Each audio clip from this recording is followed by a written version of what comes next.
अस्सलाम वालेकुम फ्रेंड्स, उम्मीद है कि आप सब खैरियत से होंगे। तो फ्रेंड्स, ये जो मैं आप लोगों को टिप्स बता रही हूँ, ये बहुत ज़्यादा ज़बरदस्त टिप्स है और गर्ल्स एंड बॉय दोनों यूज़ कर सकते हैं।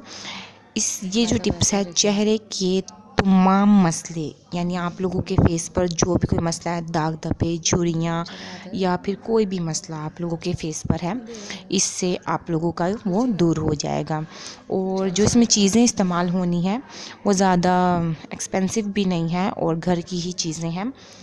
तो इससे पहले अगर आप लोग हमारे चैनल पर न्यू हैं तो हमारे चैनल को सब्सक्राइब कर लीजिए ताकि हमारी डेली की अपडेट्स आपको मिलती रहें।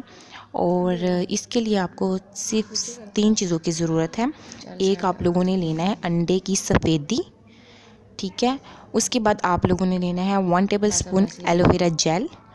उसके बाद आप लोगों ने लेना है आधा चम्मच बादाम का तेल। ये तीनों चीज़ें आप लोगों ने मिक्स कर लेनी है। उसके बाद अच्छे से मिक्स करने के बाद आप लोगों ने इसको अपने फेस पर 1 घंटे के लिए लगा कर रखना है। 1 घंटे के बाद आप किसी भी साबुन वगैरह या नॉर्मल पानी से अपना फेस वॉश कर सकते हैं। तो इंशाल्लाह ताला आप लोगों के फेस की जो भी कोई प्रॉब्लम है वो ख़त्म हो जाएगी। और ये टिप्स डॉक्टर्स की बताई हुई होती है, तो ज़रूर ट्राई कीजिएगा, आपको फ़ायदा होगा। एंड